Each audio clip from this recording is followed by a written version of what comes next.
on a avec moi 3 intervenants. Peut-être on peut faire un rapide tour de table et après je ferai une petite réintroduction et on rentrera dans le vif du sujet ensuite. Bonjour tout le monde. Je m'appelle Léopold et je travaille au Centre national de la musique sur les questions de transition, qu'elles soient écologiques ou sociales, ces deux enjeux étant particulièrement imbriqués l'un avec l'autre.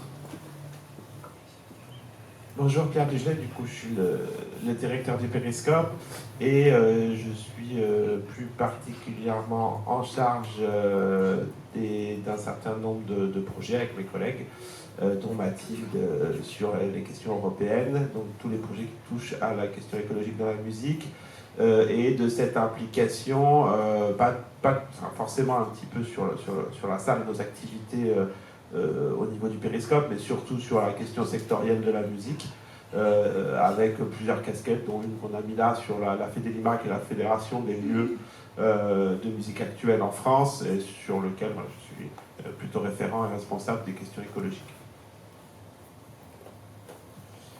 Bonjour à toutes et tous, moi je m'appelle Olivier, dans la vie professionnelle je suis consultant en comptabilité carbone, j'en ai fait mon métier, et puis je suis shifter, et donc je suis un des responsables des conférences shifter, et je suis aussi l'un des porte-parole nationaux des shifters, donc pour parler un peu de ce qu'ils font et des résultats des travaux du shift et des shifters. Voilà. Merci. Du coup, Pierre, Léopold et Olivier vont nous présenter chacun une étude qui fait soit l'état de l'art dans le secteur culturel ou sportif, soit plutôt sur des études de scénario prospectif. Donc ça, c'est Léopold qui va nous en parler. Juste pour faire une petite introduction, aujourd'hui, on sait que c'est une préoccupation importante, surtout depuis le Covid, la transition écologique dans le secteur culturel parce que, et de la musique, parce qu'on est vraiment très impacté. Donc moi, je vais parler plutôt de ce que je connais. Donc Olivier, tu pourras, n'hésite pas à ajouter des choses sur le sport, parce que c'est vrai que c'est un milieu, on sait qu'il y a beaucoup de ponts et de passerelles, mais c'est un milieu qui est quand même assez éloigné de ce qu'on fait au Périscope. Je crois qu'on pourrait penser à un futur un peu plus sportif, on ne sait pas, mais voilà. En tout cas, au niveau du secteur de la musique et de la culture, c'est un sujet qui est préoccupant parce que ça a des conséquences énormes, financières, sociales, sur la pratique qu'on essaye de faire à un niveau professionnel. On a vu des annulations pour cause d'inondations, de canicules, etc. Encore dernièrement aux Eurocaines, il y a plein d'exemples, et comment les festivals en fait intègrent ça pour un peu repenser la manière dont ils présentent les concerts, des festivals, etc. Faire des concerts le matin par exemple pour éviter les grosses chaleurs l'après-midi. Enfin, tout ça c'est plein de choses qu'on voit déjà s'opérer aujourd'hui. Donc on voit qu'il y a un fort impact déjà aujourd'hui, et que du coup il est impératif de changer nos pratiques et changer d'approche en fait pour intégrer ces questions-là. Le secteur de la culture s'est emparé de ces questions, notamment avec l'étude Déclic que Pierre va nous présenter, avec l'étude Spot, et c'est le cas aussi du sport avec l'étude, le premier niveau de l'étude Décarbonons les stades qui est sorti il y a quelques mois, et la finalité, le bilan va sortir en février, il me semble. En fait, il y a beaucoup de similitudes parce qu'on sait que l'empreinte carbone la plus spécifique, en tout cas la plus grosse dans le sport et dans la culture, c'est la mobilité des publics. Et que les loisirs et la culture, c'est le troisième secteur, la troisième cause de mobilité du public. En partant de ce constat, on va aller un peu plus loin avec des chiffres, etc., avec les études présentées. Quel levier d'action on peut imaginer pour effectuer une transition collectivement. Voilà, du coup je vais laisser la parole d'abord à Pierre qui va nous présenter l'étude Déclic qui a été faite en partenariat avec la Fédélima. C'est pas celle-ci qui s'affiche. Non, mais on va passer rapidement sur 3 études qu'on compile ensemble, hein, parce que fort heureusement, les différentes études sont cohérentes, même si elles sont nombreuses, hein, avec quelques spécificités en fonction des panels. On se posait la question là, juste avant de commencer cette conférence, sur le lien avec le rapport des Cabono, la culture du shift. Finalement, historiquement, ça a été un petit peu un des premiers grands pas sur une étude un petit peu sectorielle de la musique. Et derrière, ça a enchaîné, hein, en termes d'agenda sur plusieurs études. Historiquement, si on part, si je veux bien la diapo d'avant, si on part sur celle encore avant. Juste cette diapo, voilà. Ce qui a été important, hein, sur cette première étape, quand les festivals de musique avec très peu, voire moi j'en ai 2 en tête d'études de bilan carbone il y a 5 ans, et après maintenant voilà, ça a commencé de se développer. Et du coup, le premier travail qui a été important et qu'on avait fait sur une des premières études qu'on a fait pour des lieux et festivals de jazz, ça a été un petit peu avec les éco-conseillers et les ingénieurs, vraiment de définir, hein, l'ensemble des grandes sources d'impact carbone sur notre secteur. Et après, voilà, c'était des méthodologies qui ont été retravaillées, qui s'échangent de cabinet en cabinet, d'éco-conseiller en éco-conseiller. Et maintenant, on est quand même assez précis. Il faut toujours se remettre en cause régulièrement. Je sais qu'il y a eu des mouvements un petit peu au niveau de l'ADEME sur l'hébergement qui s'avèrent un petit peu plus impactants que ce qu'on avait détecté au début. Mais en tout cas, voilà, la méthodologie en place, je sais que les cabinets, les éco-conseillers échangent souvent, et du coup, on sait où on est, et du coup, ce schéma représente un petit peu toutes les sources qu'on peut avoir, qui vont être plus ou moins importantes en fonction des panels de personnes qu'on étudie, mais qui sont quand même toujours présentes et toujours dans cet ordre-là. Du coup, on peut aller, on va avoir quelques schémas différents sur les études, mais on va tout de suite voir la cohérence en permanence, hein, d'une impact. Alors maintenant, on le sait tous très fortement, mais au début, on ne savait pas dans quelle proportion, hein, mais d'une impact prépondérante des déplacements et prépondérante du déplacement des publics. Même sur cette étude qui est plutôt dans un domaine stylistique du jazz et des lieux assez petits, on sait que dans le jazz, les artistes ont quand même des déplacements très importants et notamment pas mal d'international, mais même dans ce cas-là, on est quand même à 45,5 sur des déplacements publics et à 20 sur des artistes. On reviendra sur l'énergie là qui est très forte ici, mais parce qu'on avait une salle hollandaise, donc d'Amsterdam, avec un mix énergétique très carboné, alors que les salles françaises, on se retrouve sur une énergie qui est moins forte. Les festivals en creux, hein, il y a 2 raisons pour lesquelles les festivals sont souvent tout le temps plus fortes, hein, en termes de proportion sur la question des déplacements des publics. C'est qu'il est un peu plus difficile d'avoir, soit c'est en extérieur, soit les lieux utilisés sont un petit peu trop éloignés du bilan pour les retrouver dans un bilan carbone. Mais aussi que, on va le voir un petit peu après, la question de la distance, hein, de la taille des festivals et de la distance des publics est encore plus importante que sur les lieux.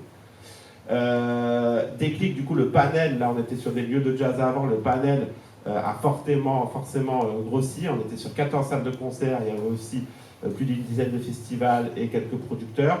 Je me concentre là ce matin, parce que déjà il faut que j'aille très vite, sur les lieux, pour une simple raison. Alors on pourra parler des festivals, et puis l'atelier de cet après-midi sera couvert sur l'ensemble de la musique live. Mais ce qu'on a d'avantage avec les lieux, c'est qu'on se retrouve avec une très grande cohérence, peu importe les styles, peu importe les types de salles. On peut avoir des modèles, on a une salle d'une telle taille, une salle avec telle activité, finalement va être totalement comparable à une autre salle sur le territoire français. Ça sera des bilans carbone cohérents. Donc c'est pour nous assez facile, assez évident d'aller sur des feuilles de route communes au niveau des lieux et des salles. Sur les festivals, on pourra en parler à un autre moment, et peut-être que, je pense que dans l'étude aussi prospective de Léopold, sur les festivals, il y a des cas tellement spécifiques que ça change quand même pas mal de data. Donc, sur ce panel, on peut aller sur les chiffres. Donc, on est sur un plus grand panel, et si on regarde pour les salles de concert, vous voyez que là, la proportion notamment des achats et des entrants a augmenté. Les salles qui ont été dans ce panel étaient plus importantes, plus grandes, et notamment certaines avec des restaurants et des bars importants. C'est-à-dire l'activité de restauration et de bar étant plus importante dans ce panel, proportionnellement, elle va prendre de l'importance.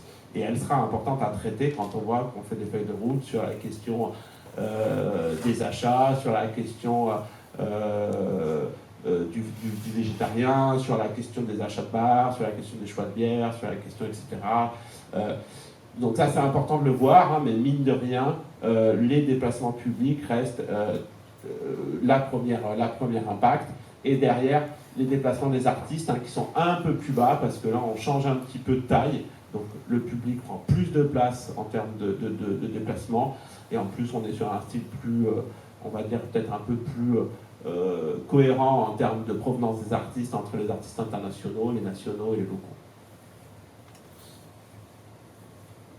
Donc c'est le même focus, hein, vous pouvez le voir, avec ce qu'on va commencer de voir dans cette étude et qu'on est en train de vérifier, c'est en dehors, donc là on est sur les moyennes, hein, dans ce premier schéma, des 14 lieux, et après on voit un certain nombre de différences. Là on est sur les valeurs, donc plus sur la proportion, mais sur le graphique de droite, on est sur les valeurs totales d'émissions, et on voit ici que forcément, hein, tous les lieux de l'échantillon n'ont pas le même impact. C'est là qu'on va commencer de voir le gros intérêt aussi de ce qu'on va aborder derrière cet après-midi, c'est que bon, les plus grands lieux, malgré quelques exceptions, ont plus d'impact que les plus petits. L'intérêt, c'est de savoir pourquoi et c'est de savoir de quelle manière. On pourrait se dire, les plus grands lieux, ils ont tout simplement plus d'énergie, plus de bâti, plus d'immobilisation, etc. etc. Mais il n'y a pas que ça, on va le voir derrière. Mais, pardon, je vais juste revenir sur quelque chose qui est important que je vois, et là, qu'on pourra aussi, voilà, qui va aussi un petit peu intégrer, à mon avis, toute notre réflexion. C'est, moi j'ai été quand même assez surpris, et je reviens souvent là-dessus, sur l'importance de l'immobilisation des bâtis dans nos bilans carbone, hein, c'est-à-dire qu'on calcule, je fais attention à ce que je dis parce que je ne suis pas toujours un expert ingénieur calcul carbone dans les panels. L'immobilisation du carbone se fait sous les mêmes principes que l'immobilisation financière, c'est-à-dire qu'un investissement financier pour la construction d'un bâtiment s'étale sur 50, 60 en fonction un petit peu des choix financiers. Il y a dans tous les cas un étalement assez long de l'impact financier.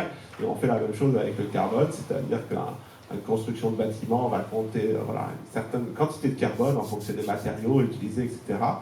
Et cet investissement est utilisé plusieurs années, donc on va l'amortir et il va impacter chaque année les bâtiments. Du coup, là, vous voyez que ça représente quand même 13%, sachant qu'il y a quand même dans cette... Il y a pas...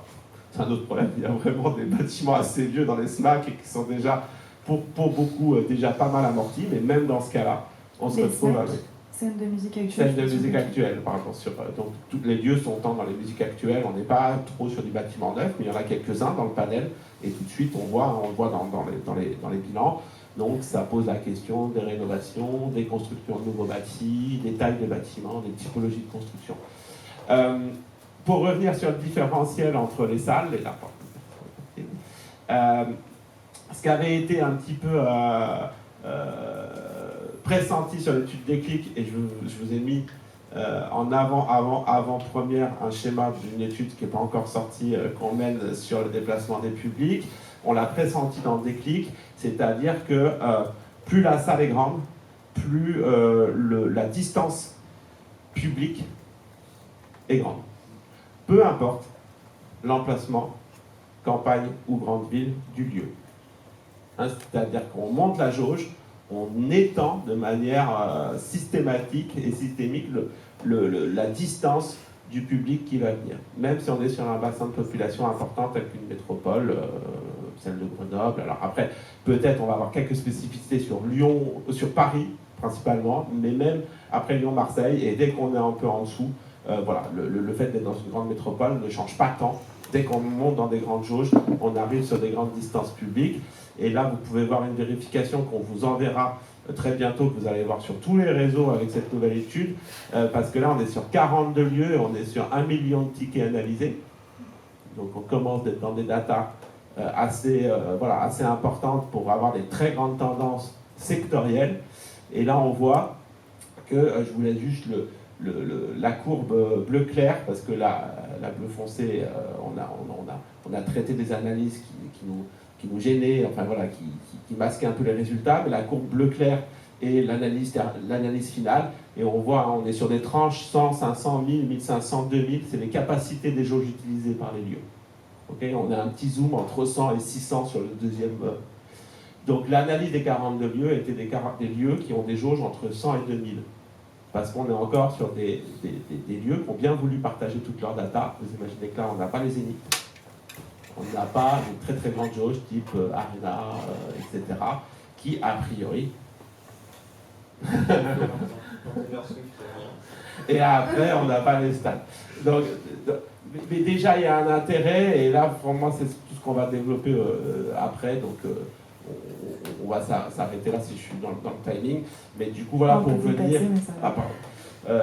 pour moi, c'est vraiment, on se concentre là-dessus, sans oublier l'immobilisation et un petit peu le transport des artistes. Hein, mais c'est les trois axes. Hein, la question du déplacement des publics, la question des déplacements des artistes et, on va dire, les questions du bâti en général sur les investissements publics, qui seront les trois axes à travailler et pour lesquels maintenant on a beaucoup de détails. Le transport des artistes, on sait très précisément ce que ça coûte.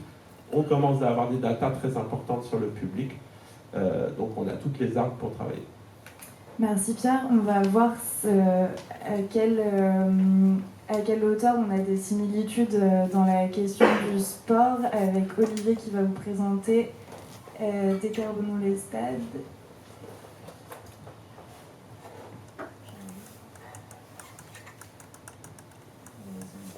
Tu peux commencer. Oui, alors effectivement, on va passer directement un peu plus loin. C'est pas la peine de parler. Je ne savais pas dans quelle mesure vous connaissiez le shift. Voilà, c'était juste pour rappeler que le shift project, ça ne revient pas. Le shift project se focalise sur les problématiques climat-énergie. Je ne sais pas si vous êtes familier. Donc à la fois les questions climat, mais aussi l'énergie qui, c'est un peu le revers de la médaille.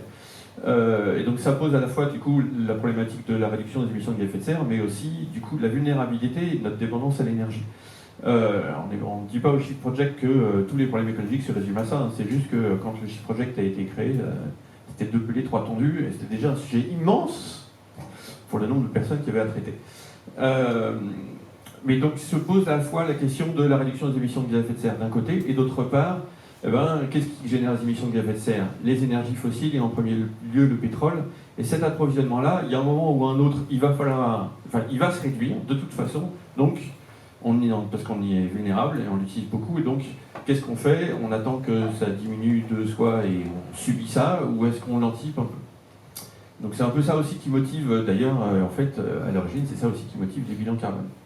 Alors, quelques chiffres sur le sport. Alors, le groupe de travail sur le sport s'est focalisé sur le football et le rugby, pas les autres sports. Et encore une fois, c'est parce que c'était à l'origine 2 pelés, 3 tondus, et donc déjà c'était un sujet énorme.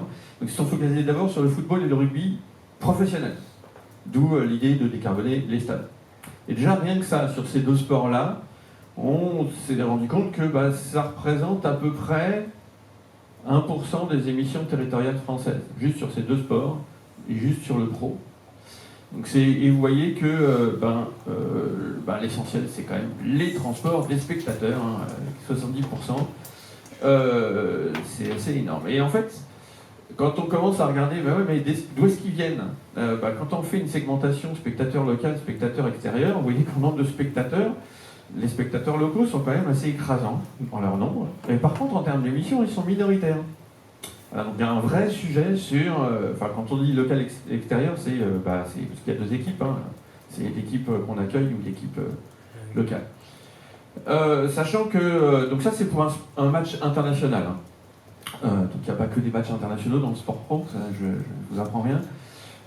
Et donc là encore, quand on fait la distinguo match international, match national, bah là on se rend compte que l'enjeu est différent, parce que pour le match international, qui est ici à droite, clairement le problématique principale en termes d'émissions de gaz à effet de serre, c'est l'avion, hein. C'est ça qui fait l'essentiel des émissions, c'est 90%.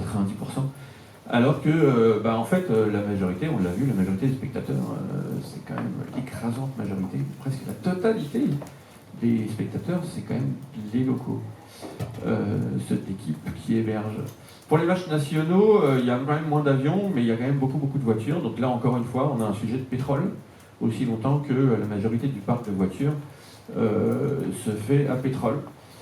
Ou devrais-je dire, il y a un problème de voiture parce que l'essentiel des spectateurs vont au stade en voiture, quand bien même il existerait des modes de transport alternatifs pour eux. On s'est intéressé pas que au sport pro, dans un deuxième temps, on s'est aussi intéressé au sport amateur, et c'est intéressant de s'y intéresser parce qu'on se rend compte qu'en fait, le problème principal, c'est pas le sport pro, le problème principal, c'est le sport amateur. Donc les clubs à l'échelle communale, départementale, régionale, nationale. En fait, on se dit, mais comment ça se fait ? Oui, il y a l'échelle unitaire, à l'échelle de chaque personne, les émissions sont faibles. Mais on parle de millions de licenciés. Le foot, c'est plus de 2 millions de licenciés. Le rugby, c'est presque 1 million de licenciés. Donc du coup, la masse des déplacements fait qu'en termes d'émissions, ça écrase le volume d'émissions du sport professionnel. Et on se rend compte aussi qu'en termes de répartition, la répartition est un petit peu différente, mais quand même la majorité des émissions, plus de 50%, ça reste le transport, soit pour aller aux entraînements, soit pour aller au match. On voit aussi, tu l'as mentionné, le post-immobilisation, donc les infrastructures, les stades eux-mêmes, qui requièrent, il faut les faire, il faut les entretenir. Donc il y a l'aspect construction, effectivement, même si tu as tout à fait raison, quand on construit un stade pour 50 ans, on se dit, chaque année on va prendre un cinquantaine des émissions liées à la construction du stade. Oui, sauf qu'après, derrière, il y a l'entretien, il y a les pelouses. Il faut les entretenir, les pelouses. Et en fait, il se trouve que l'essentiel de ce machin-là, jaune, en fait, c'est l'entretien des pelouses. Oui. Parce qu'on met des engrais pour que ça pousse bien. Oui, ça pousse trop, donc il faut couper avec des machines, et donc ils sont à pétrole aussi. Bref. Donc, si on se résume, on se rend compte qu'il y a une très forte dépendance du sport amateur et professionnel aux énergies fossiles, en particulier dans les transports. Et ces sports-là, ils sont très vulnérables aussi. Ils sont vulnérables aux risques physiques, ils sont vulnérables face aux risques de transition, ils sont vulnérables face aux risques d'approvisionnement. Alors, exemple, risque physique. Cette année, je vais parler du tennis, Flushing Meadows, tous les joueurs à Flushing Meadows le disent, ils rentraient sur le court, ils avaient l'impression de rentrer dans un four. Et au bout d'un quart d'heure, ils n'avaient plus de jus. Il y en a, ils gagnaient le match, au bout d'un 7,5 ou de presque 2 sets, ils abandonnaient, ils n'en pouvaient plus. Il y a des images de sportifs, ils s'écroulent sur leur terrain, ils vomissent au moment du changement de cours, tellement il fait chaud. Là, il faut faire quelque chose, quoi. Alors, il y a la problématique de la chaleur, il y a la problématique des inondations, des stades qui se retrouvent avec 5 ou 10 cm d'eau. Alors, pour jouer, c'est un petit peu compliqué. On va peut-être faire du water football, je ne sais pas, mais du water rugby. Mais voilà, il y a ces problématiques-là. Donc ça, c'est pour les risques physiques. Vous avez les risques d'approvisionnement, parce que déjà aujourd'hui, il y a des gens qui disent « Moi, je ne vais plus au stade, ou je vais moins souvent au stade, parce que ça coûte trop cher, le transport. J'ai plus les moyens. » Donc il y a déjà des arbitrages qui se font aujourd'hui. Bon, et puis le risque de transition, c'est si la société va plus vite que vous. Donc si la société se met à mettre des contraintes réglementaires en disant on interdit telle chose ou on fait payer telle chose, comment on fait pour s'adapter ? Si on n'a pas anticipé les choses, on fait plus. Alors que on a besoin de faire du sport. Donc il faut qu'on continue à en faire. Voilà. Et donc effectivement, on retrouve aussi sur le sport des choses sur la culture, c'est-à-dire que plus l'infrastructure est grande, en termes de jauge, plus les gens ils viennent de loin, et donc plus les gens ils viennent de loin, moins ils utilisent des transports peu carbonés, c'est très clair. Voilà. Sachant qu'il ne faut pas oublier que les ordres de grandeur, c'est ça qu'il va falloir faire. C'est pas réduire de 10%, c'est plutôt diviser par 6 à 10 en 25 ans. C'est juste. Bon, c'est un mur, on va se rendre clair. Bon, alors, en pratique, c'est vaut mieux raisonner comme à droite, c'est-à-dire chaque année, on réduit de 5 à 10% par an. Voilà, bon, déjà, c'est beaucoup, mais et là, je vais m'arrêter là parce qu'on va déborder sur la deuxième partie. Comment on fait ça? Comment on fait pour rendre ça enviable? C'est vraiment ça la principale question, ce qui ramène à la conférence de Charles tout à l'heure. Merci beaucoup Olivier. On va passer du coup à l'étude SPOT qui a été faite par le CNM Lab. Que Léopold va nous présenter. On reviendra aussi après sur les échelles parce que là on vous présente des espèces de ponts, des similitudes, des passerelles, etc. Mais le sport et la culture, quand on parle au niveau local, c'est pas forcément les mêmes échelles. Donc on reviendra sur ça, mais on va juste écouter Léopold avant qui va nous présenter l'étude de SPOT du CNM Lab. Merci. Donc ce qui vient d'être présenté, c'est vraiment deux photographies de secteurs voisins, presque jumeaux. Là, on va essayer de se projeter. L'exercice SPOT est plutôt un exercice de projection, moins de photographie immédiate, mais de projection donc vraiment incertaine sur comment la musique pourrait exister en 2050. Déjà pour vous dire que c'est le CNM Lab qui a mené cette étude en collaboration avec notre unité au CNM qui s'appelle l'unité Transition Innovation. Nous, pour notre expertise sur les questions de transition, notamment écologique, et le CNM Lab pour son expertise sur les questions de prospective. Ils ont notamment tout un tas de publications, ils s'intéressent à tous les sujets qui requièrent l'intérêt prospectif, comme la relation de la génération Z avec le live, aussi toutes les questions qui ont été très à la mode à une époque un peu moins aujourd'hui sur les NFT et la blockchain, et donc évidemment un des sujets éminemment intéressants pour projeter la filière dans les prochaines années, c'est les questions de transition écologique. Cette étude s'est reposée sur la stratégie nationale bas carbone qui attend que les émissions de la filière arrivent à neutralité carbone d'ici à 2050. L'objectif a donc été de voir comment la musique peut atteindre cette neutralité d'ici à 2050. Peut-être que vous le savez, peut-être que vous connaissez cette étude sur laquelle l'étude SPOT repose entièrement, qui est une étude de l'ADEME qui s'appelle Transition 2050, qui va envisager comment la société de manière générale pourrait atteindre la neutralité carbone d'ici à 2050, avec 4 scénarios présentés: génération frugale, coopération territoriale, technologie verte et pari réparateur. L'idée de l'étude SPOT, ça a donc été de traduire ces 4 scénarios prospectifs très macro à l'échelle et à la loupe du secteur de la musique.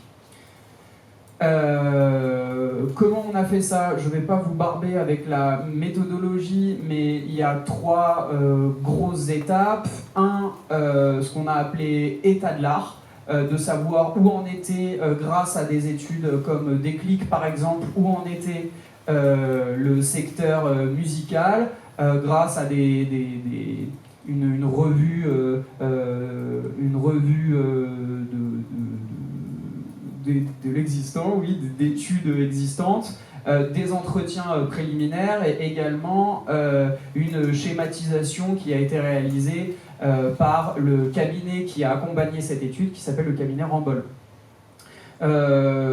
Cet état de l'art nous a permis ensuite d'arriver vers la construction de ces scénarios-là grâce au travail d'un groupe prospectif qui a été constitué de professionnels venant du spectacle vivant, de l'édition, des artistes, de la facture instrumentale et du côté musique enregistrée, qui ont travaillé sur des variables et des hypothèses d'évolution de la filière, l'analyse de scénarios qui ont été imaginés et constitués, composés par le CNM et le cabinet Ramboll, pour finalement arriver vers une hiérarchisation de ces enjeux et une classification de ces enjeux.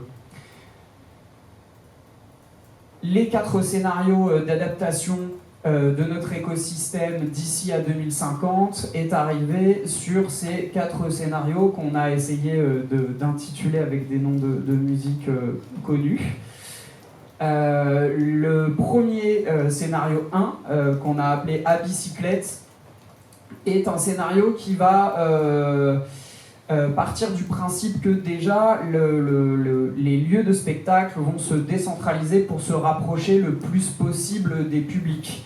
Et il va y avoir une concentration assez rapide des jauges des salles de spectacle. On a vu que les salles de spectacle, la principale variable d'ajustement de l'émission carbone était la taille de la jauge. Là, on imagine que la musique, que les salles de spectacle réduisent leur jauge.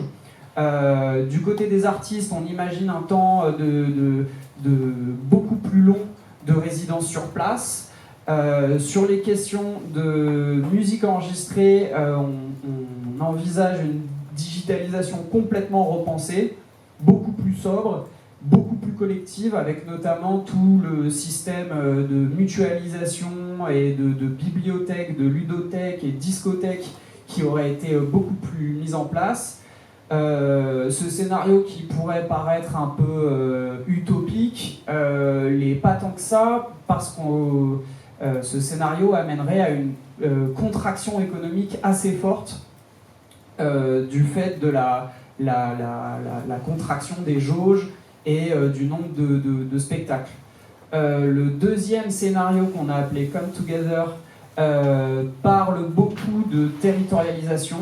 De la même façon qu'il y a une décentralisation des salles de spectacle lors du premier scénario, ce deuxième scénario se repose sur une décentralisation de la gouvernance, avec non pas un centre national de la musique, mais des centres régionaux de la musique, qui pourraient, en fonction des enjeux de leur territoire, faire évoluer leur territoire et modeler les territoires selon les enjeux, les enjeux régionaux.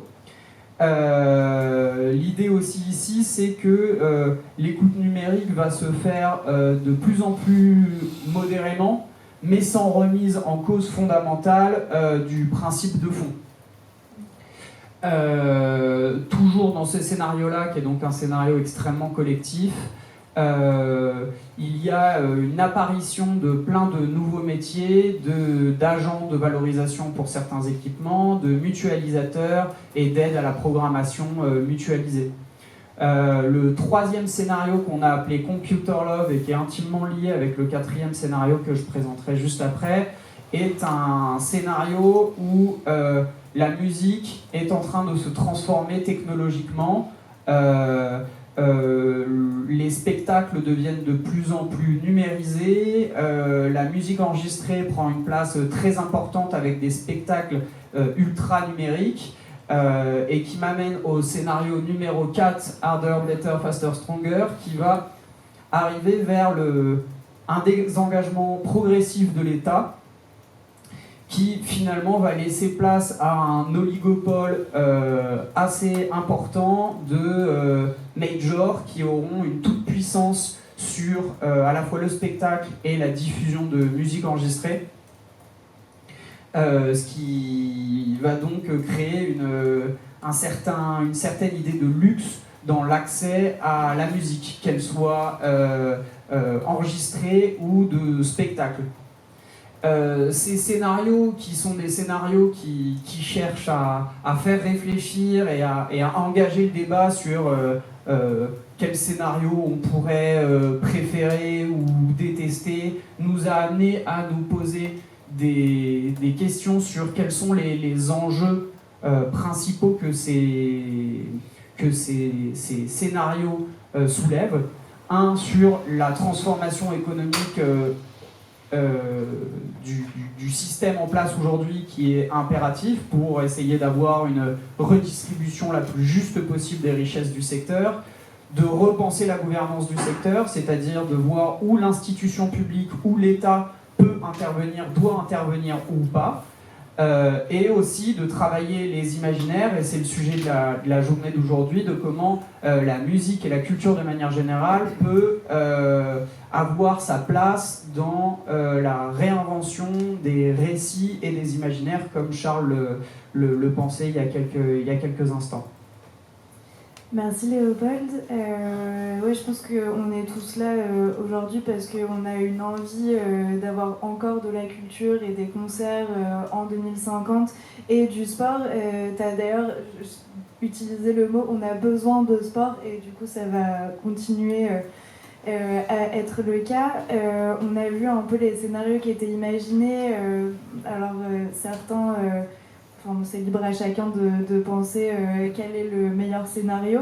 C'est peut-être bien de préciser que cette étude a été faite avec tout un panel de professionnels et que chaque scénario en fait, est la concrétisation d'un futur enviable en fait, pour tous les professionnels. Enfin, peut-être tu veux dire un mot sur ça. Les professionnels qui ont participé à ce groupe prospectif étaient des professionnels qui venaient de toutes structures, de toutes échelles, avec des modèles économiques différents. Et quand on parle à ces professionnels, certains préfèrent le scénario très libéral de liberté totale de la création, de liberté du marché dans la musique. D'autres, pas du tout, préfèrent une relocalisation de la musique pour avoir une proximité avec les spectateurs. Quand on en parle autour de nous, vraiment chacun a son scénario préféré, qui sont des scénarios où on a poussé le curseur au maximum, mais qui ne sont pas des scénarios absolus. A priori, il n'y aura aucun de ces scénarios qui va se réaliser tel quel, j'espère. Le futur de notre musique se trouvera entre ces 4 scénarios. Ouais, en tout cas, ce qui est partagé, c'est que c'est souhaitable d'avoir encore des concerts en 2050 et encore du sport. Et du coup, je voulais savoir si... dans le cadre de l'étude Décarbonons les stades, il y avait une prospection des grands paysages qui étaient en train de se former dans les esprits, etc., sur comment le sport peut se développer à l'horizon 2050 et quelles sont les recommandations. Alors, l'approche traditionnelle du shift, c'est de dire on ne va pas faire une révolution, puis on n'est pas là pour ça. On est plutôt là pour essayer de faire bouger les choses par petites étapes. Mais par petites étapes, mais il faut que chacune des étapes elle compte quand même. Donc il faut que chaque pas soit accessible à partir du précédent, mais il faut que le pas il soit pas négligeable. Pour l'instant, clairement, à partir du moment où on a établi que le problématique principale c'est la problématique des déplacements, la question c'est comment on change ça. Donc pour l'instant, les discussions dans le monde du rugby, dans le monde du football qu'on peut avoir, c'est comment on peut réorganiser les championnats pour que les gens ils aient moins à se déplacer. Comment on peut faire en sorte que... Alors pour l'instant, la partie pro, elle n'est pas vraiment... il n'est pas envisagé par le secteur qu'elle change. Donc on est toujours dans un... imaginaire on va toujours faire autant de rencontres à l'échelle nationale, internationale. Quand on voit dans le rugby par exemple que l'Afrique du Sud a rejoint la Coupe d'Europe des clubs, alors je suppose qu'il y a même dans le secteur, il y a des joueurs, des gens qui se disent non mais là il y a un truc qui cloche là. Enfin en tout cas en France, le rugby français dit non mais là c'est pas possible. Mais bon, ça a été fait. Et donc ça veut dire qu'il y a des clubs européens qui vont aller en Afrique du Sud et des clubs sud-africains qui vont aller en Europe pour aller jouer et faire des rencontres. Donc voilà, pour l'instant dans le milieu pro, il n'est pas envisagé que quoi que ce soit change. Et puis il ne faut pas oublier qu'il y a une certaine inertie aussi liée aux infrastructures. C'est-à-dire qu'une fois qu'on a construit un stade avec 15 000 places, on a envie de le rentabiliser, donc de l'utiliser, et donc du coup on fait venir, on organise des événements qui vont faire venir 10 000 à 15 000 personnes. Et ça pendant quelques décennies. Donc ça fait partie aussi des problématiques, comment on fait pour éviter ça, et des difficultés. Voilà. Donc pour l'instant, il y a des réflexions pour le sport amateur. qui sont en cours. Pour les grands événements, pour l'instant, c'est hors de question. Et voilà, et donc je mentionnais, mais hors micro tout à l'heure, moi je ne suis pas lyonnais, je suis de l'Île-de-France, pas très loin de chez moi, il y a la Défense Arena. En mai, Taylor Swift est venue, 20% des spectateurs venaient des États-Unis. Voilà, donc il y a une vraie réflexion de comment on fait pour que pour arrêter ça, quoi. Oui, justement, du coup, on a vu que l'impact le plus prédominant, c'est la mobilité des publics. On a vu qu'il y avait des scénarios, notamment pour la musique, qui étaient imaginés, mais tu l'as dit, Léopold, il n'y en a pas un qui est, enfin, de ton point de vue, il n'y en a pas un qui est à choisir. Mais du coup, en tant que professionnel du secteur de la musique et sur le sport, qu'est-ce qu'on pourrait impulser? Quels sont les leviers d'action en fait pour essayer d'avoir un nouveau récit pour le public? Est-ce que c'est au pouvoir public de s'en saisir? Est-ce que c'est aux professionnels du secteur? Enfin voilà, comment on va faire en sorte que les spectateurs et les supporters peuvent aussi se dire... en tout cas, changer leur pratique. Est-ce que vous avez des clés ou en tout cas des balbutiements de réponses parce que c'est une question très vaste et on l'a vu juste avant avec Charles que la question des nouveaux imaginaires, elle marche très bien dans les films. D'ailleurs, on a eu beaucoup d'exemples sur les films, mais du coup, dans le sport et la musique, qu'est-ce qu'on peut impulser? Pour rebondir, peut-être pour commencer sur la question des pouvoirs publics, parce qu'après je pense que l'interprofession doit aussi beaucoup agir et sans attendre les pouvoirs publics. Mais sur cette question, et qui recoupe vraiment, voilà, je trouve vraiment passionnant qu'on ait ce comparatif sport-culture, notamment, là si je prends l'exemple d'une vision d'une métropole comme Lyon, pour les pouvoirs publics, finalement, les questionnements souvent se recoupent dans les activités sportives et culturelles qui sont offertes, quels sont les équipements. Et sur la question des investissements dans les équipements, c'est des questions aussi de vision politique. Nous, on hérite, on a eu un changement d'équipe municipale récent entre l'équipe Collomb et l'équipe Doucet aujourd'hui. J'ose espérer effectivement, et ça n'aurait pas été sûr à l'époque, que peut-être si l'équipe Doucet avait été interrogée sur la question du parc OL et la question des investissements qui ont été faits sur une deuxième 10 000 places sur la métropole de Lyon et l'investissement sur le stade, il aurait été fait différemment. Je ne suis pas sûr qu'à l'époque, et c'est d'où l'intérêt aussi des études et des professionnels, que les pouvoirs publics auraient eu assez de billes pour faire le bon choix. Mais maintenant qu'il est fait, c'est sûr que le plan d'investissement qui a été monté, et en plus ce plan d'investissement recoupe le sport et la culture, c'est-à-dire Parc OL et je ne sais plus quel nom ils sont encore avec les histoires de naming, mais que toute cette infrastructure, elle a été pensée pour être amortie avec des événements culture et des événements sportifs qui, dans les deux cas, de toute façon, doivent être le plus gros possible avec une jauge énorme. Et là, effectivement, il y a une vraie interrogation des pouvoirs publics, non pas pour... on ne peut pas forcément mettre tout en faillite, hein, mais est-ce qu'on arrive à se dire que là, les choix futurs, si une métropole à côté voulait faire le même genre de choix, pourraient être pensés autrement? Parce que là, effectivement, on est vraiment bloqué économiquement, alors que je pense que sur d'autres sujets, on va avoir plein d'axes en termes d'interprofession. Mais là, même, on voit la question, si on passe à la question de l'imaginaire, c'est-à-dire quand il y a un tel équipement, je veux dire, les sommes dépensées en termes de marketing, de publicité pour faire rêver sur cette grande zone, Parc OL, etc., sont énormes en fait. Et, enfin, forcément, ils ont le marketing, c'est des investissements qui doivent faire briller cet événement. Tu parlais de pouvoir public. Moi, je vois aussi qu'aujourd'hui, les entreprises privées prennent énormément de place et de poids dans les décisions politiques. Aujourd'hui, pour avoir une transition écologique la plus pérenne possible, sans mettre à mal des secteurs, des pans entiers économiques, il faut une planification la plus globale possible. Sauf que la planification, elle est possible qu'à l'échelle étatique, et que pour ça, il faut que les pouvoirs publics aient du pouvoir, et donc pas se laisser marcher sur les pieds par des entreprises privées, comme comme dans le foot enfin le foot illustre bien. Tu peux pas citer nos collègues.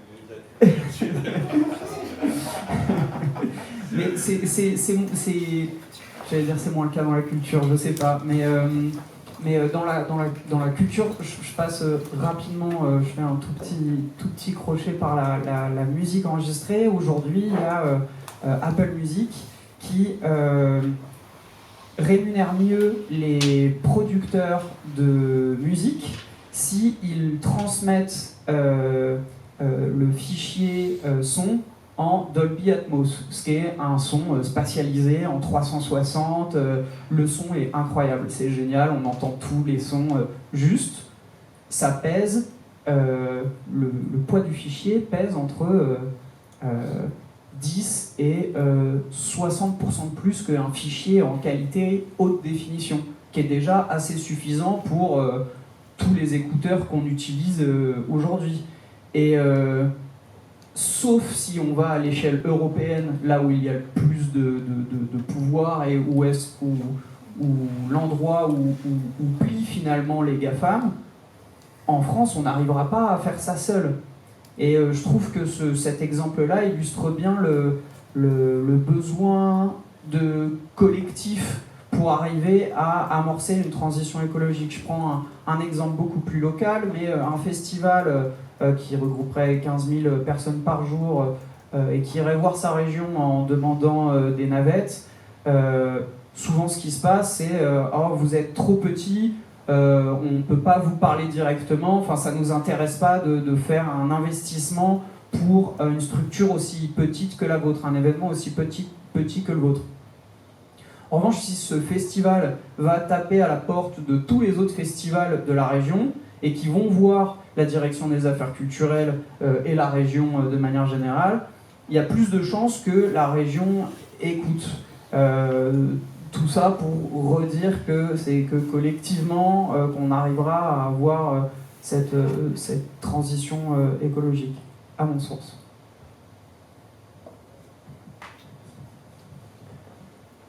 Oui, alors, je me rends compte qu'en fait, on n'a pas exactement répondu à ta question, parce qu'en fait, toi, tu demandais déjà des solutions, et on a commencé par dire, par identifier les verrous. Donc c'est important d'identifier les verrous, parce que, justement, si on part tout de suite dans les solutions, on risque de se prendre, d'être coincé par les verrous qu'on n'a pas identifiés. Cela dit, maintenant, si on essaie de penser les solutions, voilà, ça a été évoqué, en gros, si plus la jauge est importante, plus les gens viennent de loin, en moyenne, il n'y a pas d'autre solution qu'il va falloir passer par le fait de réduire les jauges.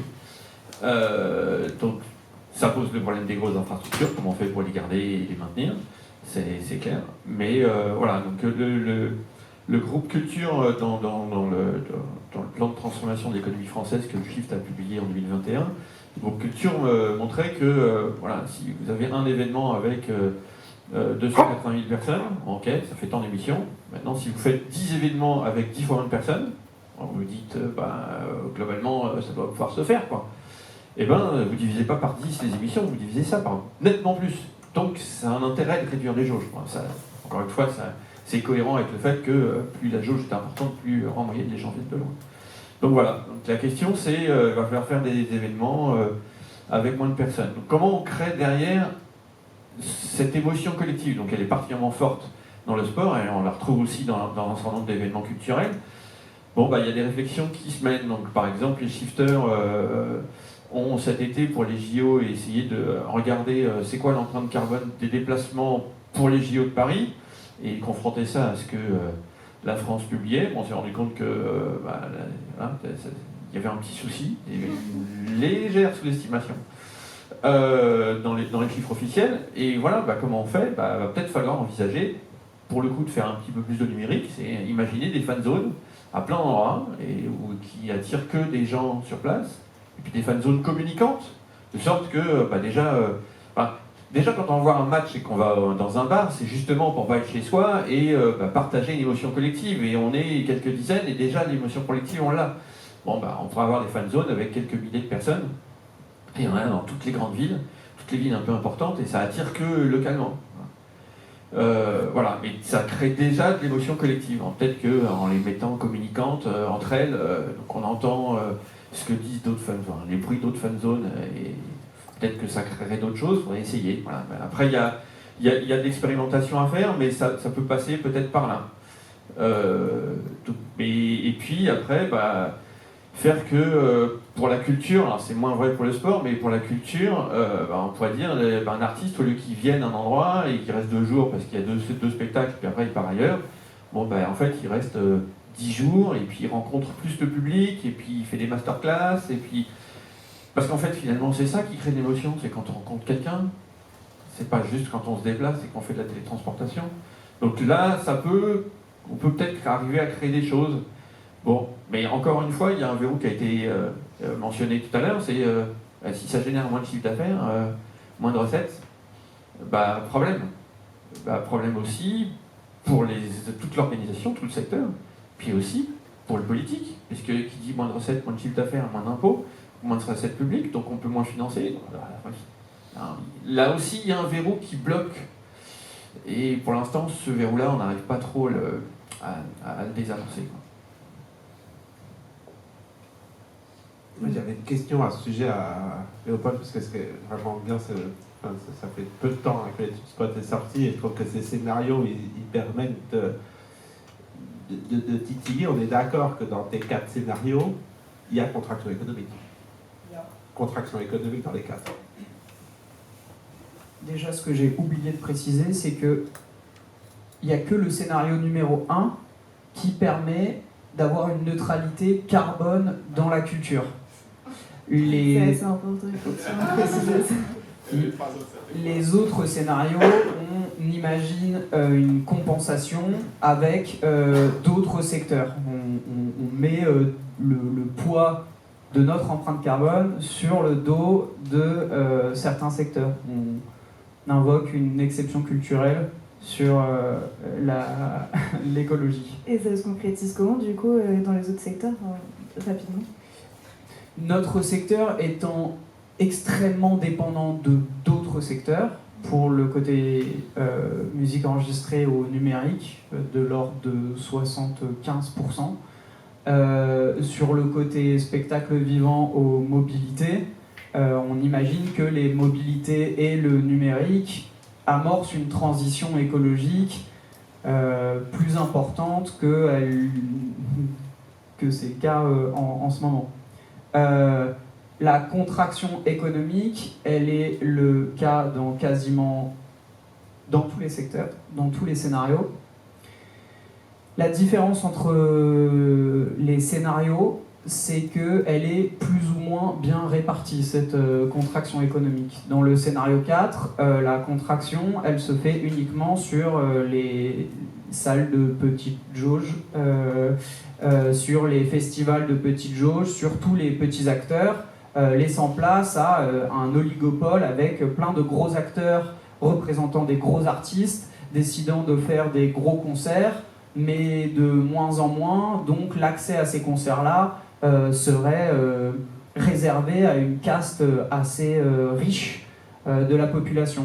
Le scénario numéro 1, la répartition, je prends le scénario numéro 1 et 4 parce que les curseurs c'est vraiment...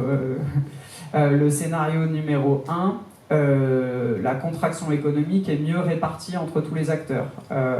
Ce qui n'empêche pas que certains métiers disparaissent, certains acteurs du ventre mou, enfin tous les acteurs qui soient très gros ou très petits finalement restent dans un ventre mou, mais effectivement il ne peut pas y avoir de transition écologique sans une transition économique derrière. Pas forcément de la contraction économique pour tous les acteurs, mais il faut repenser le modèle économique derrière. Oui, du coup, je reprends ce que tu disais, Olivier, qui fait écho à ça. Multiplier le nombre de concerts sur un même territoire, c'est des choses qui sont possibles, et je pense que Pierre pourra dire quelques mots sur ça, parce qu'on fait justement, nous, au Périscope, une expérimentation qui est exactement précisément sur multiplier le nombre de concerts pour un même artiste dans un territoire. Mais ça, c'est possible grâce aux pouvoirs publics qui vont financer ce genre d'expérimentation, parce que la culture, c'est d'intérêt public, et du coup, on sait qu'il y a une grosse... qu'on a des pouvoirs publics qui s'impliquent dans ça. Du coup, ma question, c'était est-ce que dans le sport, qui, en tout cas dans mon imaginaire, est très lié à des intérêts privés, ce genre d'expérimentation sont possibles, financées par les pouvoirs publics. Peut-être que Pierre, tu veux dire un mot sur nos projets, et ensuite on reviendra sur est-ce que c'est possible dans le sport.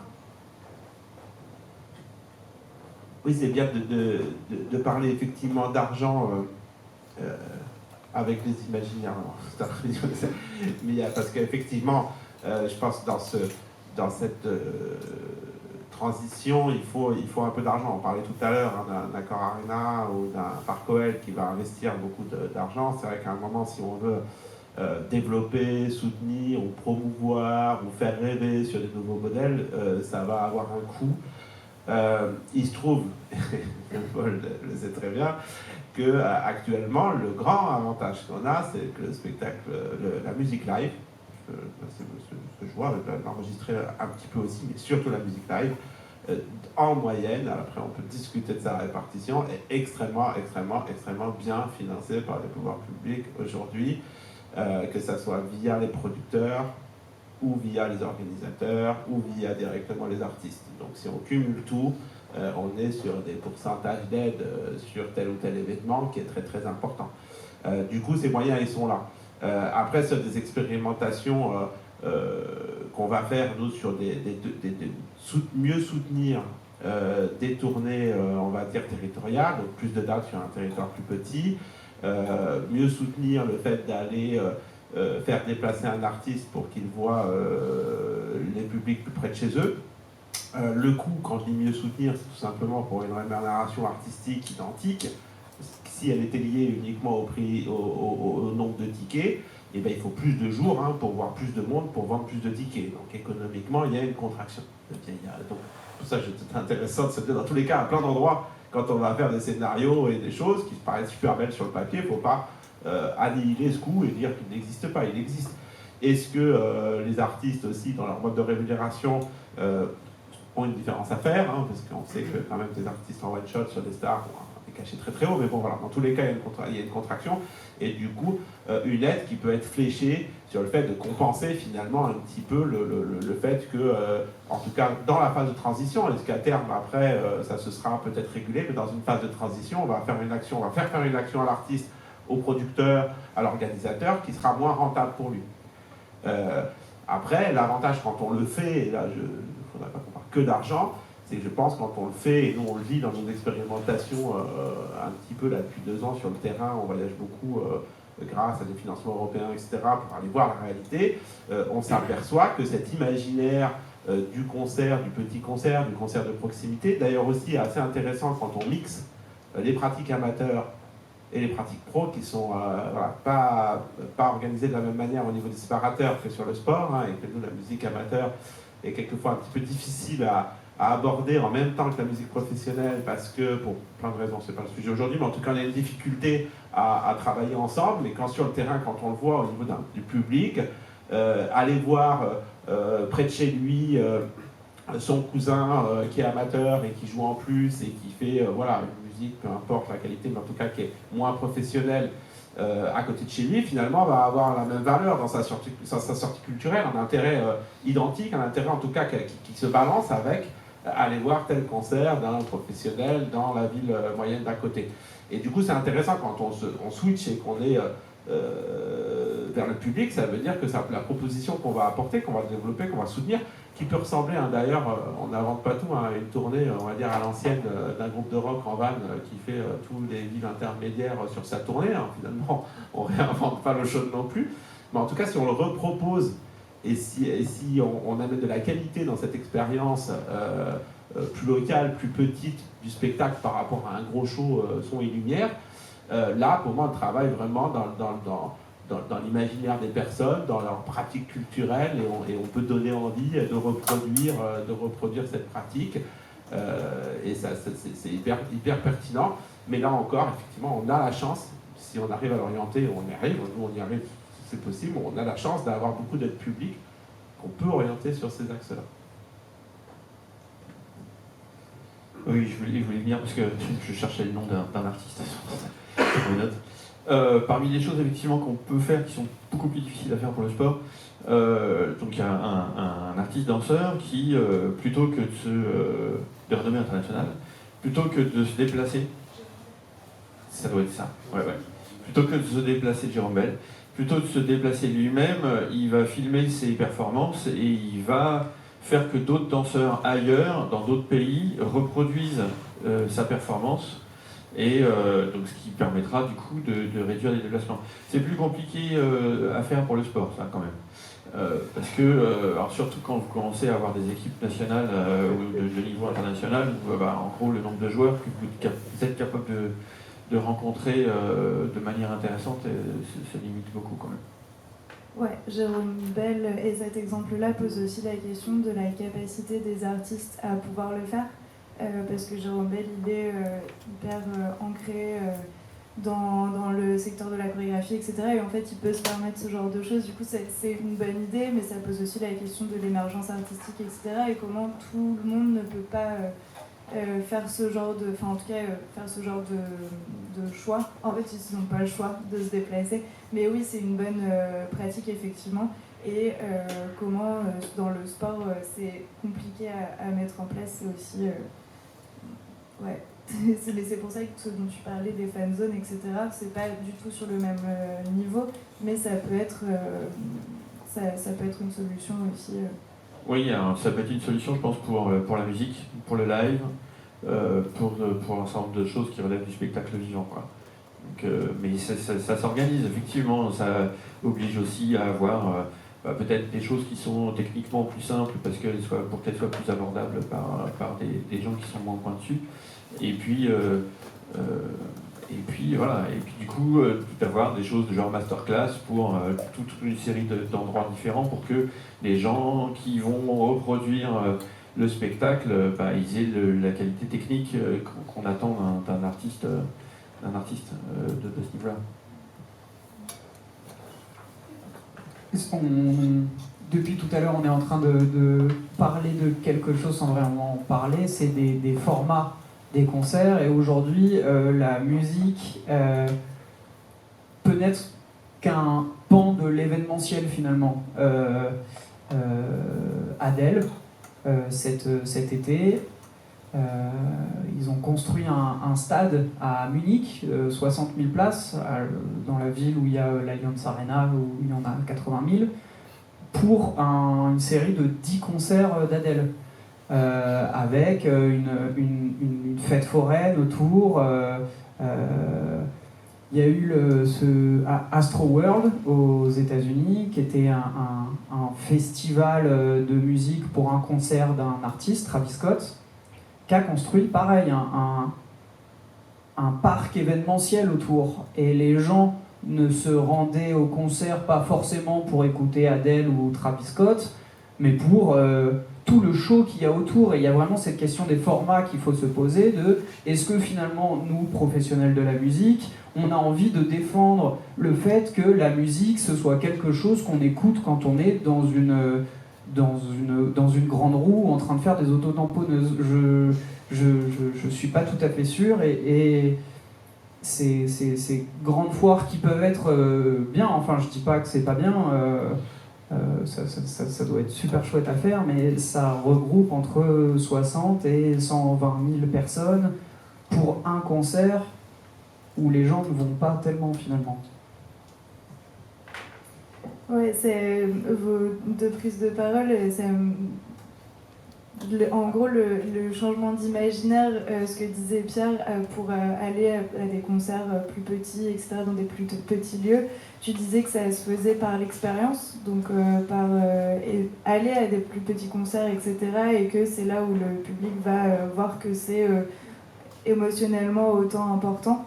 Mais à la fois, tu viens de dire, Léopold, que c'est en fait les gens ils vont à des énormes concerts, pas forcément pour aller voir la prouesse artistique de l'artiste qui est présenté, mais aussi pour l'expérience qu'il y a tout autour. Du coup, c'est un peu contradictoire et comment on peut essayer d'inverser la tendance. Il nous reste 15 minutes, je ne sais pas si vous avez d'autres choses à dire sur ces sujets-là, des choses qui vous viennent en tête avant que je laisse la parole au public. Non, c'est bon, j'ai juste compris que Léopold pouvait faire des autotamponneuses sur la grande roue, ce que je trouve assez complexe, donc on en reparle après. Mais non, on peut continuer avec la question tout à fait. Est-ce que vous avez des questions ?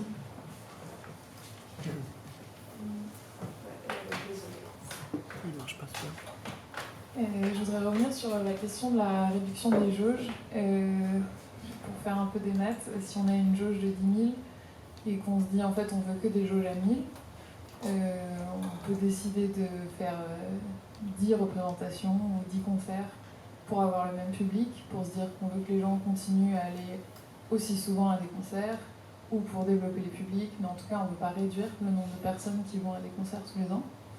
Ou alors, on veut aller vers de la sobriété et on veut aussi dire, en fait, en 2050, on pense qu'il faudra que moins de gens aillent à des concerts. Et du coup, je me demandais pour le CNM ou le PS-Pop, est-ce que c'est quelque chose d'assumé ou est-ce que c'est un peu tabou, est-ce que c'est difficile à dire. Et on a parlé on a besoin d'aller voir du sport, de faire du sport, d'écouter de la musique. Mais est-ce qu'en fait, il faut aussi aller vers de la sobriété dans nos pratiques culturelles ? Est-ce que ça fait partie des scénarios ? Même si peut-être ça nous rend triste et qu'on n'aimerait pas passer par là, mais peut-être que ça va dans le même sens que dans les transports, il ne faut pas seulement aller vers plus de mobilité douce. En fait, il va sûrement falloir qu'on se déplace tous moins et pas juste faire plus de vélo à la place de la voiture, mais juste moins se déplacer. Donc est-ce que c'est pareil sur les pratiques culturelles ? Non, il y a deux questions. Là, alors, ça dépend à quel endroit on utilise le mot sobriété. Mais si on regarde les chiffres entre les courbes d'augmentation des distances publiques par rapport aux jauges, si on regarde les bilans comparatifs d'un café-concert et d'une Alliance Arena, clairement, les objectifs à 80% de diminution, on les touche même en augmentant le nombre de concerts. Clairement, mathématiquement, on peut.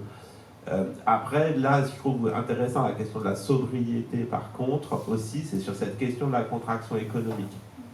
C'est-à-dire que même avec beaucoup de subventions, ce qui est déjà le cas, il y a un moment, la multiplication des concerts de proximité, forcément, des petites jauges sont très difficiles à équilibrer, donc il faut voir la question de la rémunération artistique. Je ne parle pas des minima qui sont tout à fait cohérents, mais plutôt des médianes, qui sont quand même assez importantes en fonction des styles de musique, ça se discute, on peut... Voilà, mais tout ça, ça peut être passionnant d'y aller. On ne peut pas ne pas évoquer la question des rémunérations artistiques.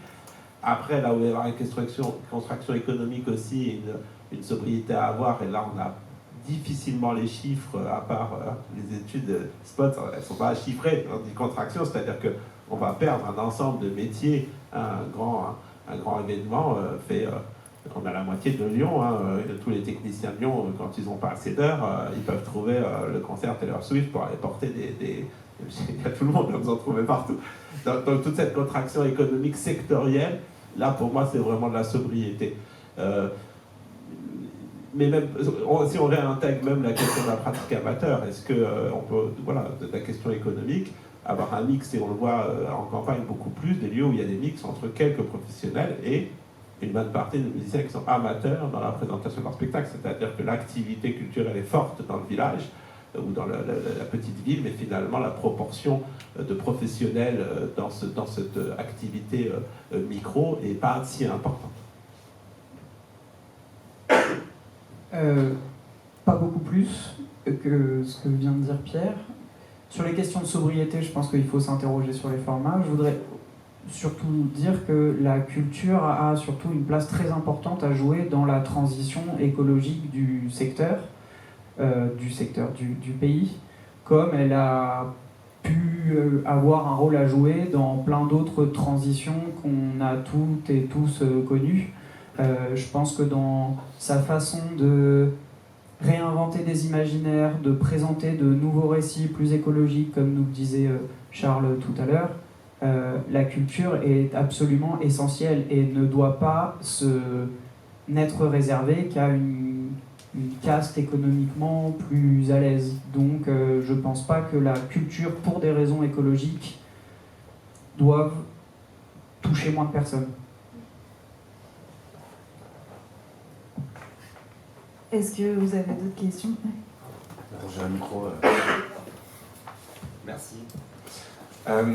Je vais voir comment je vais réussir à formuler ça. En fait, vous parliez d'imaginaire, voilà, on a ouvert la journée avec ça. En fait, comment on... Pardon, j'avais ma phrase il y a une demi-seconde et je ne l'ai plus, c'est dommage. En fait, de rendre désirable, surtout dans le sport par exemple, ou même on voit dans la musique, la problématique aussi c'est qu'on idéalise des groupes, des personnes qui ont un mode de vie qui est destructeur, en fait, des rémunérations qui font que en fait, les gens ne peuvent pas avoir un mode de vie qui soit cohérent avec la transition écologique. Du coup, dans la réflexion, comment on fait, et ça vient avec la rémunération des artistes, ça vient avec la manière aussi dont on peut rendre désirable pour le public d'aller d'aller à un concert en fait dans la salle du quartier. Comment ça peut être aussi cool que d'aller dans un énorme concert sur lequel on a fait 200 bornes pour y aller. Comment on met ça en place? Est-ce que c'est des pistes de réflexion que vous avez aussi? Et voilà. Parce que pour le coup, on a beaucoup mis ça en place. J'étais dans une salle associative, donc on a beaucoup mis en place le côté où on a fait jouer, on fait 3 concerts la semaine. Et en fait, on arrive à faire tourner et à avoir des gens qui viennent avec que des acteurs locaux quasiment. Et voilà, et avoir créé aussi une vie de quartier et des gens qui viennent s'investir dans la salle parce que c'est désirable que ce soit au niveau local que tout se passe. Je ne sais pas si c'était clair. Oui, je pense. C'est la problématique des imaginaires créés par la société tout entière versus celle qu'il faudrait créer. Voilà. Shift Project, l'approche était de vouloir être pragmatique et de faire des pas de taille raisonnable à chaque fois. On n'aborde pas vraiment ce sujet, en tout cas sur le sport, on ne l'a pas abordé. Pour répondre à la question précédente d'ailleurs, en fait, sur la question de la sororité au niveau professionnel, pour l'instant c'est un vrai tabou de faire moins. Et donc ça ramène à votre question, tant qu'on veut faire toujours autant d'événements à grosse jauge, c'est compliqué de faire avancer. Mais effectivement, là pour le coup, la sensibilisation des grands sportifs, c'est un sujet clé pour qu'on arrête d'avoir, quand on pose la question à des joueurs pour y prendre le train pour aller faire un Paris-Lyon ou un Paris-Nantes, et qu'il y ait des ricanements, et il y a, on pense à prendre le char à voile. Voilà, il perd à dire ouais non c'est vrai que franchement on pourrait réserver un wagon entier quoi. Mais voilà, ça fait partie pour l'instant au niveau pro, la prise de conscience n'est manifestement pas encore suffisante pour qu'il y ait une structuration et une évolution des mentalités et donc des pratiques. De ce point de vue-là, on avait commencé je suis aussi syndicaliste sur mon temps libre. Et du coup, on avait commencé la réflexion dans ce sens-là, en se disant que, du coup, pour le sport, de recréer, plutôt que d'essayer de changer l'existant, d'essayer de recréer aussi des ligues amateurs, pourquoi pas à l'intérieur même des syndicats, pour du coup recréer une désirabilité d'aller voir en fait des matchs amateurs à côté de chez soi, et plutôt que d'aller justement essayer de changer un milieu qui n'a pas vraiment envie d'évoluer non plus. Par exemple. C'était du coup dans l'idée de refaire du localisme aussi, comme on parlait pour les concerts, finalement. Voilà. Je ne suis pas si sûr que le milieu n'ait pas envie de changer. En tout cas, pour les deux sports qu'on a étudiés, que ce soit le football ou le rugby, clairement, à l'échelle nationale, dans le monde du rugby, ils ont compris le problème et ils se disent non, mais il faut vraiment qu'on l'adresse. Et le milieu du football, ça bouge aussi pas mal, mais à l'image du reste de la société, on fait face à des injonctions contradictoires. Donc c'est toujours une question de compromis vis-à-vis des différentes contraintes auxquelles on fait face. c'est c'est intéressant la question des ligues, des nouvelles ligues amateurs. Et je pense que dans le milieu musique, il va y avoir une forte discussion aussi sur je le dis parce que c'est peut-être une de mes dernières surprises là, que j'ai eues cet été, ces deux événements, sur un petit peu recalibrer en tant que moi aussi spectateur, à écouter tel ou tel concert, finalement, qu'est-ce que j'écoute à quel moment, dans quelles conditions et quelle est sa valeur, autre que sa qualité musicale intrinsèque. Et ça, c'est assez intéressant, et la question professionnelle amateur, je pense, peut être un petit peu remis là-dedans, mais il va falloir mettre un peu de paillettes, quoi. Parce que c'est vrai que toutes ces fêtes de village, avec ce tel concert, avec telle personne, il faut aussi remettre un petit peu de qualité technique, parce qu'autant on peut avoir des sons extraordinaires dans des jauges impossibles à sonoriser, bon, c'est des investissements pas possibles, bon, on l'entend, on l'a déjà vu, autant quand on va dans des propositions hyper chouettes de village, où il y a quand même 300, 400 personnes qui vont brasser dedans, on a un son qui n'est pas écoutable parce qu'il y a des questions de moyens et tout. Et du coup, quand on dit ça, il y a aussi du qualitatif à amener, autre que se dire... en fait, c'est comme s'il y avait un énorme gap. C'est soit le concert de proximité dans des mauvaises conditions d'écoute, avec des gens... voilà, c'est un peu tout pas très bien mis en valeur. Et le concert qui est de plus en plus technologique, de plus en plus... Et quand on discute un peu avec les gens, puisqu'on le fait, on prend ce temps-là aussi, discuter avec les gens, le problème c'est qu'ils ne le mettent pas dans la même case du tout, quoi. Il y a un moment, ça switch un peu pour le rêve de ce concert à l'Alliance Arena par rapport à l'expérience hyper cool qu'il est en train de vivre là. Et ça a tendance à être séparé. Donc je pense que dans la question des imaginaires aussi, c'est qu'à un moment, faut arrêter d'avoir des cases, quoi. Parce que quand on vit, si on va une fois au stade, une fois au concert, c'est le suite, une autre fois à son village, l'été et tout ça, en fait, c'est au niveau systémique, ça tout se regroupe. Et du coup, je crois qu'on doit travailler clairement sur à mon avis, l'enviabilité, la qualité, de mettre en avant et de valoriser ces événements de petite échelle. Et ils ont clairement des défauts, en fait. Il y a des choses sur lesquelles on n'est pas aidé quand on voit ce type d'événements. On touche à la fin. S'il y a une dernière question, il y en a deux. Donc, si elles sont rapides, on peut prendre les deux. Bonjour, je ne sais pas si ça va être rapide, mais du coup je me demandais, en reprenant toutes les conclusions que vous avez dit, du coup c'est les plus gros lieux qui ont les plus grosses jauges qui émettent le plus de carbone parce qu'il y a plus de mobilité. On sait que ces gros lieux ne vont pas arrêter de faire des gros concerts ou des gros matchs, etc. Ça va être très compliqué pour toutes les raisons économiques que vous avez citées. Or, on doit tous atteindre une neutralité carbone.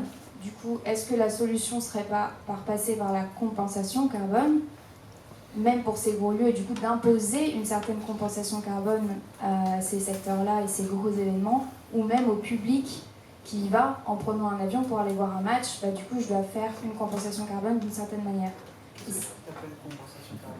Et justement, et ma question c'est comment on fait une compensation carbone et comment on pourrait imposer une compensation carbone. Votre question réponse courte, c'est pas une bonne idée. Voilà.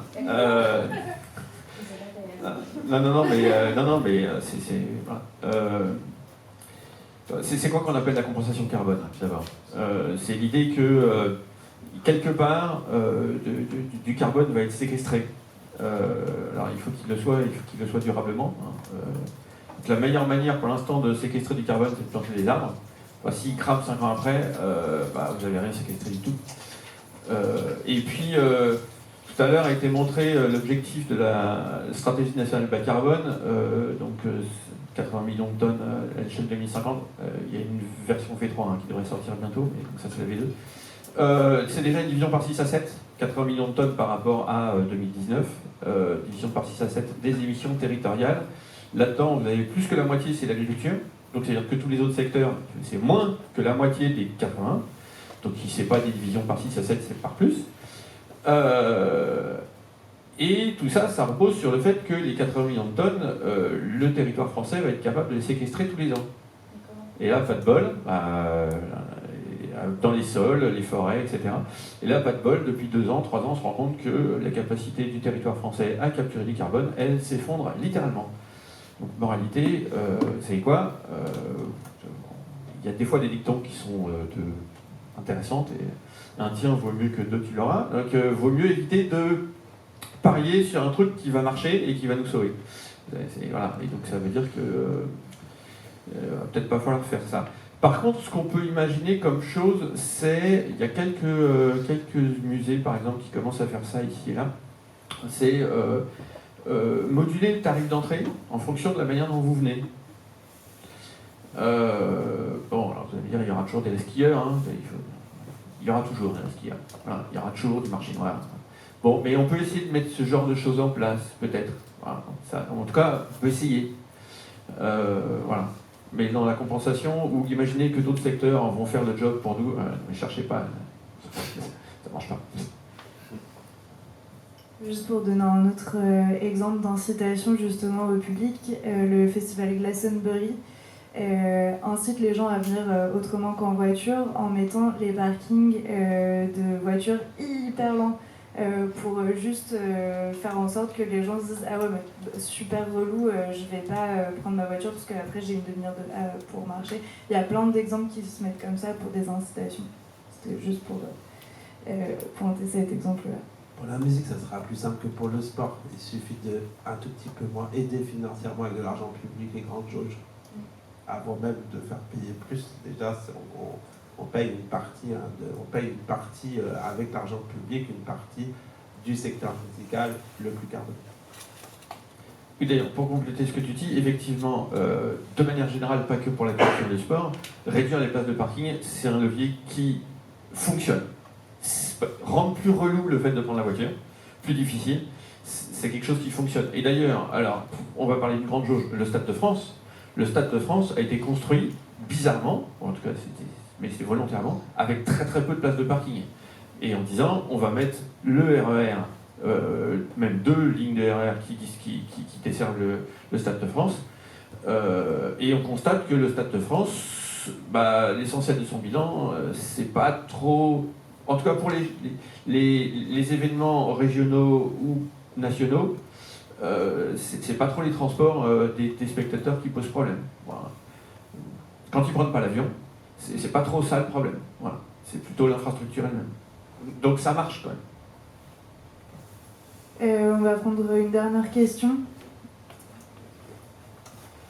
Je me posais une question sur les études qu'il y avait sur les...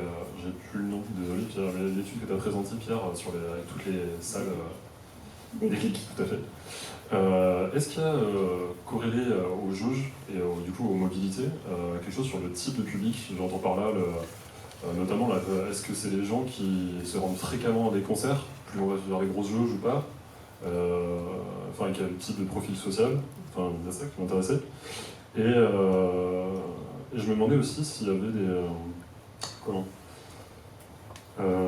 lié à ça, si on imagine un scénario du coup, de réduction de jauge, de choses plus locales, justement, est-ce qu'on a une vue sur ce que ça pourrait donner au niveau du public, de savoir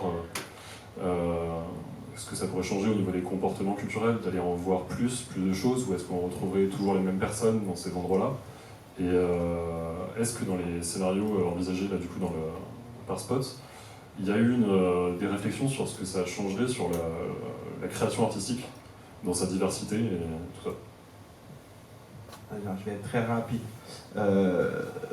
Non, pas forcément dans le détail, parce que quand on teste, et c'est pour ça qu'on a des ingénieurs, des éco-conseillers, on a plusieurs paramètres et on les teste, et quand ils ne font pas assez bouger les courbes sur la quantité, notamment sur l'étude publique à 1 million de tickets, on teste 2-3 éléments, et en fait, qui ne font pas forcément beaucoup bouger les datas. Donc, plus la jauge est grande, plus le public vient de loin. Je pense qu'on est a priori un petit peu tout genre confondu, toute typologie de public, tout, et que les variables finalement changent peu cette data.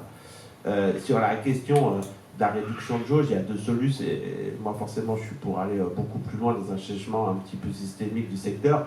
On peut tout simplement avoir les mêmes artistes payés, enfin, avec un coût du spectacle 2 fois moins, parce qu'on va taper la jauge de la prod, hein, clairement, ou alors on tape la question de la subvention. On peut avoir le même artiste qui joue 2 fois, hein, ou qui joue à Lyon à Grenoble plutôt qu'à Lyon dans une double jauge. Donc on peut aussi faire tout ce changement, je ne suis pas pour parce qu'on peut aller beaucoup plus loin, mais on peut déjà faire ce changement sans forcément tout chambouler au niveau de l'artistique qui est proposé sur scène. Par contre, on change l'économique, hein, clairement. Après, on peut changer la typologie d'artistes et tout ça, et là c'est plutôt, est-ce que vous y êtes allé dans le prospectif, ça, Sur les questions des publics, c'est toujours très compliqué de faire de la prospective sur les publics parce qu'on ne sait pas, enfin, c'est quoi le public, qui représente le public. Il y a des syndicats pour les professionnels du spectacle, il y a des syndicats pour les gros professionnels de la musique enregistrée. Il n'y a pas de syndicat pour les publics. Enfin, c'est dur à capter. Du coup, on n'a pas réussi, même si on a dans ce groupe prospectif quelqu'un qui représentait le public, qui était notre chargé de communication, qui ne venait pas du secteur mais qui aimait bien la musique, donc on l'a considéré comme témoin public.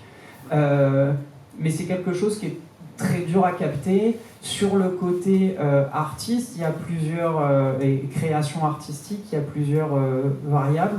La façon de créer, où on peut imaginer des temps de création beaucoup plus longs, d'occupation de salles beaucoup plus longues qui font l'objet d'une restitution à la fin de cette résidence, quelque chose de beaucoup plus commun que c'est le cas maintenant. Sur les questions artistiques et de création artistique, il y a quelque chose de très important, c'est la rémunération des artistes et donc de la diversité des artistes. Ça, c'est une variable terrible entre tous les scénarios, de voir qu'il y a certains scénarios qui ne permettent pas de conserver le statut d'intermittence, par exemple. Et la dernière variable que je vois, mais l'étude est extrêmement riche et c'est dur de la connaître sur le bout des doigts, la variable sur la création, c'est sur celle des formats, comment on remet au centre la musique et comment la création artistique est plus la création musicale que événementielle et scénographique. Mais je me répète de ce qu'on a dit tout à l'heure. Dernière question. Allez. Dernière des dernières. Okay. Juste une question sur les limites potentielles sur le cas pratique. Par exemple, les grandes jauges, admettons qu'on dise on ne fait plus par exemple à Lyon, en France. Est-ce que les gens qui demandent justement ces grands spectacles Taylor Swift n'iraient pas empirer le problème en allant du coup dans les autres pays et admettons, même si je poussais la réflexion, même si toute l'Europe disait voilà, on fait plus tous ces grands concerts et tout, est-ce que tous les championnats du monde, les Coupes du Monde au Qatar qu'on a vu, est-ce que justement on ne déplacerait pas le problème encore pire en disant que ce sera encore plus loin dans des conditions encore plus catastrophiques? Je sais qu'à Lyon il y avait le débat sur la salle de concert de l'Arena, il y avait ce truc, est-ce qu'on va pouvoir l'Europa League de basket, si on n'a pas de salle, ils nous font une salle, on ne peut pas faire l'Euroleague. Donc les élus, ils sont en face d'une réalité très pratique de terrain qui est aussi très complexe, quoi. Est-ce que vous avez étudié ça? C'est pour ça que plus l'échelle est importante, mieux c'est pour des questions de concurrence que tu expliques bien, de si nous on fait plus de festivals, si les Français, la France ne fait plus de festivals de plus de 100 000 personnes et donc qui ne permettent plus de payer des cachets pour des artistes américains, est-ce que les Français vont pas aller finalement en Belgique, en Suisse ou en Italie pour aller faire ces festivals? C'est pour ça que c'est à l'échelle européenne que se joue aussi le projet de transition écologique.